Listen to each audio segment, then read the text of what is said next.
At the end of season two, Dennis is disowned by his parents, and a lot of his identity is stripped away from him. How did that change the way that you approach this character heading into season three? Well, as actors and as artists, you're constantly going through struggles in between jobs or, dealing with rejection, all these things, right? Like, I mean, I went from studying electrical engineering to being a musician, a starving musician, to modeling, to acting. So like, I've been through the ups and downs of this sort of career, right? So I think that that definitely helped prepare me for Dennis's big change from season two to season three. I think the other interesting thing about this situation is that Althea and Dennis are going through it together. I think it'd be very different if like only one of them was, struggling. But I think, Althea with her startup situation, Dennis with, his parents and being disowned. I think that going through it together is they both, I think, go in a support mode for each other and for themselves. I think that, I think, I know for myself, when you make like a big change like that, that could be involuntary, that you sort of have to approach it with optimism, and you have to extract what you have picked up along the way in terms of skills or experience or people you've met, all this stuff. And you need to just try to apply it and leverage it for the new venture, whatever it may be, So I think that for Dennis, I think he did the same thing. He approached it with a positive mindset. It's his first time, as far as we know, it's his first time standing on his own 2 feet, not relying on his parents and his parents' wealth. And, he spends a lot of time at the apothecary anyway. So why not, learn how to make some coffee and drinks and stuff. And by the way, by the end of the season, you'll see he's really ramped up and leveled up a lot in that arena. And also, driving. I mean, the guy drives a Tesla, which I think was revealed at some point in season three. So, hey, why not, use that nice ride to do some Uber driving, So I think Dennis approached it in a positive way. And I think it's reaping dividends throughout the season. Great outlook and a great teaser about what's ahead, and perfect way to segue to this next question. But we get to see all the different side hustles that Dennis takes on to make ends meet. You're just talking about kind of the struggle of being a storyteller and somebody in the arts. What's the strangest job that you've ever had to take in pursuit of being a storyteller? I'm gonna let you decide between two. I have two in mind. The first one is when I was in high school. My mom would always cut my hair. And I had a haircut similar to the one right now, maybe a little shorter on the sides, but basically the what we call the Asian fade, right? And it doesn't have to be restricted to Asians, but we called it the Asian fade in the Bay Area.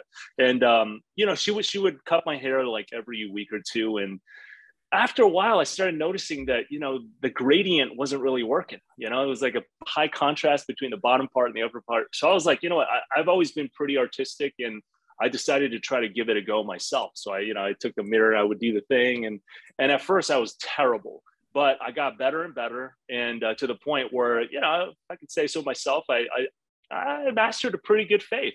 And so I would go to, I was going to school obviously at the time. And then my friends would start asking me like, dude, great fade, man. Where'd you go to get that? And I was like, oh, dude, I actually cut it myself.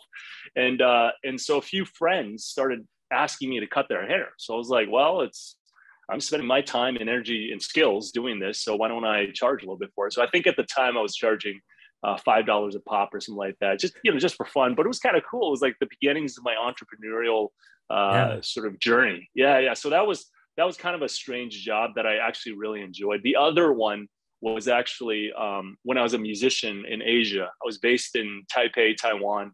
We had a band, we were touring and all this, but as any musician knows, it's not a steady paycheck being a musician. So, you make what you can, and then you hope that, along the way, your babies, your songs will somehow reach the masses, and people will be able to, experience your music, and you can then maybe, get some income from it. But along the way, it's very difficult. And so I remember, I was like, oh man, I gotta make ends meet. I gotta buy dinner for the girlfriend. I gotta, buy dinner for myself, and like pay rent and all this stuff. And so I was like, all right, what can I do?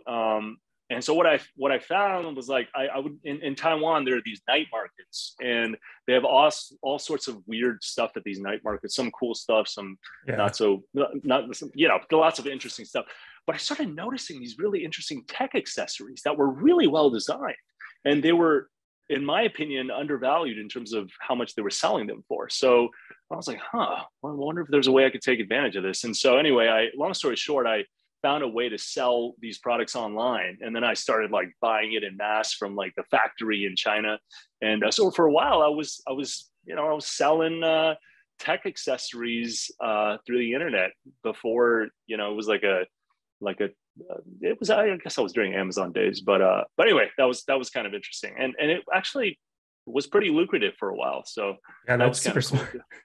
Yeah, hey, you do what you got to do. Just like Dennis, right? You do what you got to do. Like when times are tough, man, you really gotta hit the ground and hustle and figure out a way to make ends meet.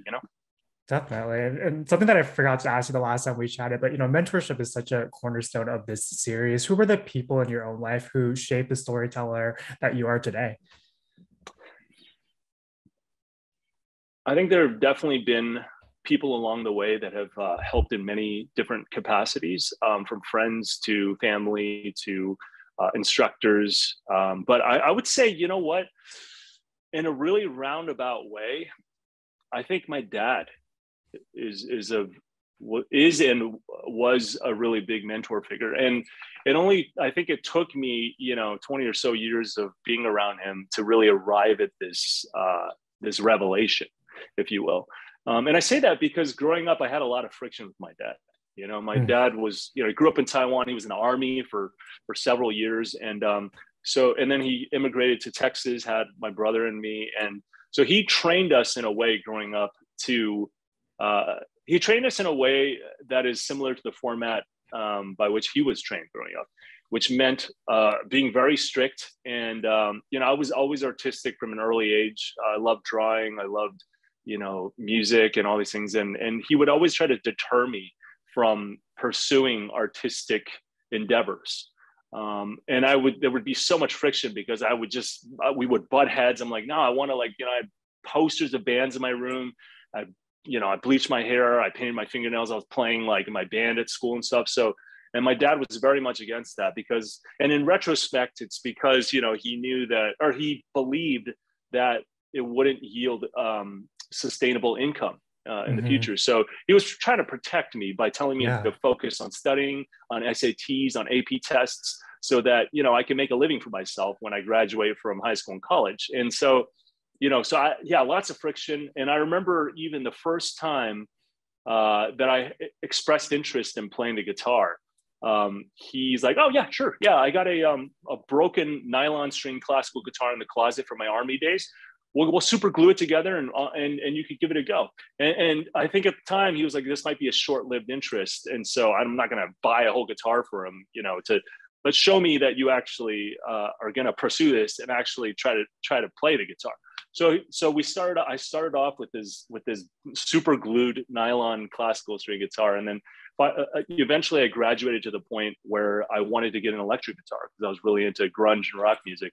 And my dad was like, "Okay, cool, yeah, I'll buy you an electric guitar, but you got to play 3 songs for me. You got to sing and play 3 songs for me. First song's got to be in Chinese. Second song's got to be in English, and the third one you got to create a song. You got to write a song." I'm like, "Dude, I barely spoke Chinese, And so he in one fell swoop, he made me learn enough Chinese to be able to play this song. I still remember it's called "外婆的澎湖湾." And then I played the song by Nirvana called "Polly," which I learned on my own. And then I wrote a song that was instrumental. So when I sat down with him, I played everything for him, and then he's like, "All right, okay, good." And then he let me buy an electric guitar, and I was like really resentful of that at the time. I was like, "Dude, why are you making me work for this?" And all my friends just got their whatever they wanted immediately, right? But in retrospect, you know what? He made me work for it. He taught me what it means to exercise work ethic and then to Mm-hmm. reap the rewards. And Yeah.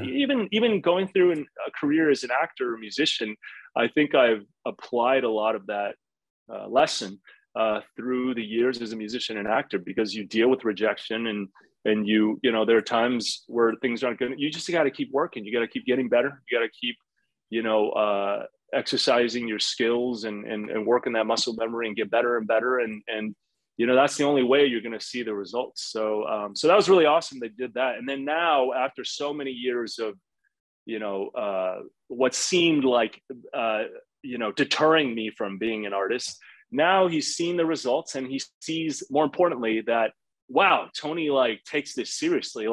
He's getting better, and and people are recognizing that, oh, he's whatever he's putting out in the form of any artistic output, that it's resonating with people. And so now he's very supportive, constantly asks me, how can I, support your journey and all this. So yeah, in a very roundabout way, when I think of a mentor, I think of someone who's very, positive reinforcement, along the way. Oh no, you can do this, Kevin, you can do this, but in a really roundabout way, I would consider my dad a mentor.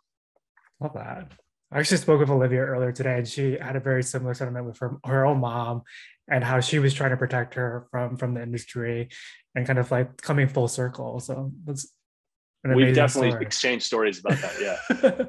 Yeah. Yeah, speaking of music, in episode 309, we're going to see you return to your roots, and with a little bit of music, not to give any spoilers. What was your reaction when you initially read that in the script, and that you'll be able to showcase a little bit of your voice? And have you pitched the idea of a possible musical episode to Christina or Bob? No, I haven't pitched to Christina and Bob, because Shannon has done enough of that for all of us.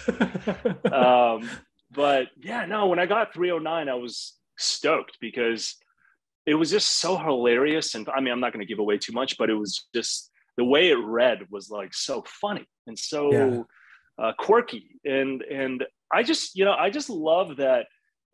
I feel like when the show started, it was oh, Dennis is this, this good looking dude from high school that happens to be a mathlete, blah, blah, blah. And I just love how through the seasons, they've really leaned into the humor aspect of Dennis, from, or not even the relatable, personal, quirky, nerdy, humorous parts of Dennis, which I think has been really cool, from, the Dungeons and Dragons bachelor party, the cardboard cutout, the bachelorette party, and season 1, to the Clementine episode, to this. And I love it, because that's who I definitely, I'm sure the other cast members would attest to this. I definitely have a dorky, nerdy side to myself. And it's really cool. I don't know, I guess going through modeling for so many years. I mean, I was a model for, about 10 years or so before the TV show. And, a lot of that was very brooding, very oh, cool. For some reason, my career went that route. I mean, yeah, you had your smiley campaigns and stuff, but the vast majority of my work was very, very serious. And I'm proud of it, and it's awesome. But I really missed, I don't know, just being able to express myself artistically, which, to a certain extent includes the nerdy, quirky, nuances that I have, I was able to do that through music, but through modeling, not so much. So it's cool that they've incorporated that into the show. And I would like to think that it's, through the seasons, they've gotten to know me a little better. I was oh, Tony's got this side to him. Let's write that into the show. Yeah. And that's really cool that they've done that. Yeah. Yeah. Speaking of these new sides, there's a new level of vulnerability that you've been able to tap into with Dennis, just given the fact that for the first time in his life, as far as we know, he's had to struggle. And, in 306, we learned that his parents have extended an olive branch, and that leads to a really vulnerable conversation with Althea. How did you prepare for that scene in particular? Because you tackled it with so much nuance. Thank you. The way I perceived that whole situation transpiring was that, if you really think about it, Dennis rejected his parents, mostly because of Althea. I feel like the rejection of his dad in particular stemmed from his love and allegiance to Althea, for the Chase Matheson incident and all these things. So, you see in episode, was it episode 6? Yeah.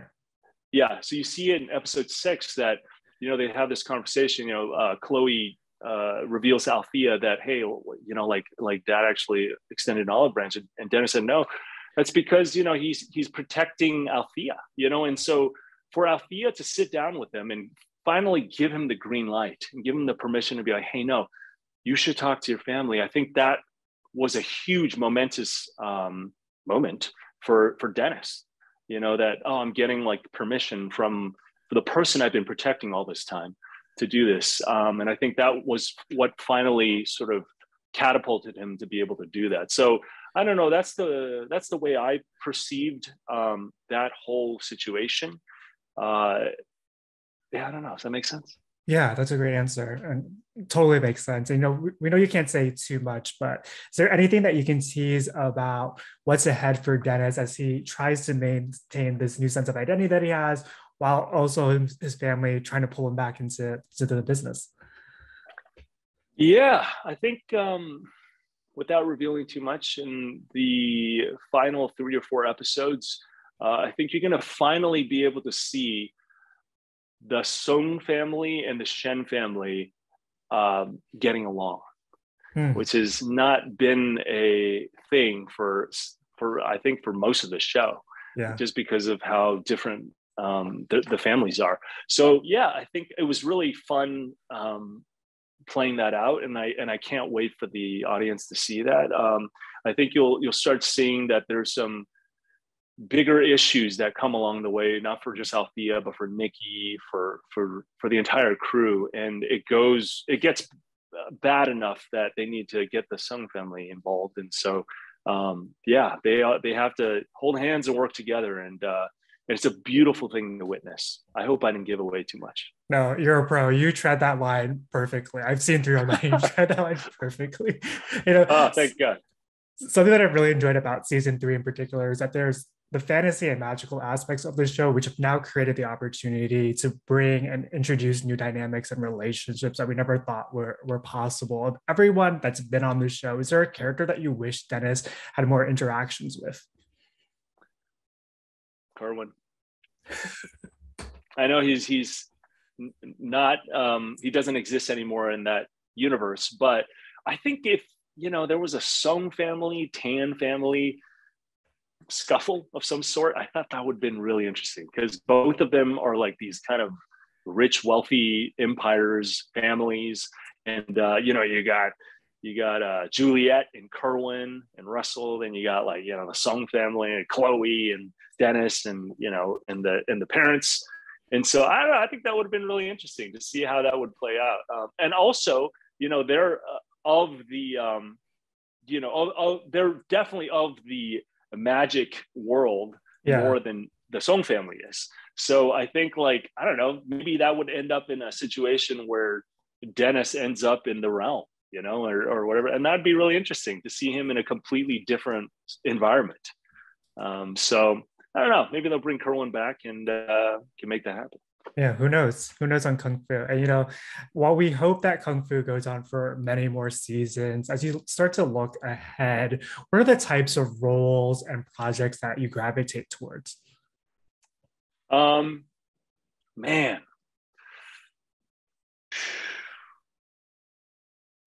I think I would love to play something dramatic. I've been watching a lot of very dramatic television recently, and I always have, and it's something that I think I would aspire to do, and I think I would do a pretty good job. So that would be fun.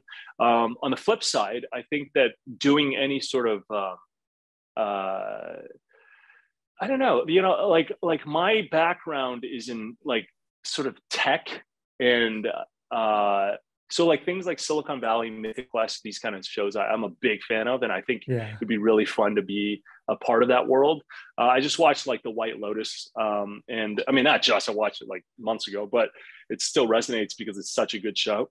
Excuse me, and I think it's just such a unique show, and I heard they're I think season 3 is going to shoot in Asia. So, holler at your boy, I'm right here, so, I mean, I love White Lotus. I love how weird it is, how quirky it is, how everything is so relatable because we all go on vacation and we all run into these, different families from different walks of life with different quirks and different, nuances and idiosyncrasies. So, I don't know. I think, I just also watched Andor, and that was amazing. The Last of Us is amazing. Like, every time I'm watching these shows, I'm like, oh man, like this is amazing. Like, where do I see myself in this show? And so yeah, I mean, I'm a mixed bag, and I'm just open. I'm just really excited about, any opportunity that comes my way, I love that. Manifesting White Lotus season 3. And, we spoke with Olivia earlier, and she wanted me to relay this message to you. And she said, you would understand. No. Taiwan is number 1. Oh, okay. Yes, Taiwan is number 1. Let me guess. She said Taiwan number 1. Is that what she said? Yeah. That's the one. That's the one. Yeah, Taiwan is number 1. Have you been? Yeah, I'm actually from Taiwan. You go. I haven't been back in quite a while, just because the flight is a little too intensive for me. Yeah, I get that. I was just back there like less than a month ago, or a little over a month ago. Man, Taiwan's still amazing, so magical, such a beautiful place. If you guys haven't been, please go there. It is so awesome. Taiwan's one of those places where like every person that I've met that has been there before, it doesn't matter what race, ethnicity, background, I've never heard someone say something bad about it. Yeah. It's interesting. It's one of those places. And I get it. They're just anything you're interested in, you'll find a community that's very, very inviting and passionate about that topic, whatever you're interested in. And it doesn't matter what it is, from anime to sports to music to anything, and I don't know. I think it's also because it's an island in the middle of the ocean. Yeah. So like people there are just very, I don't know, they're amazing people.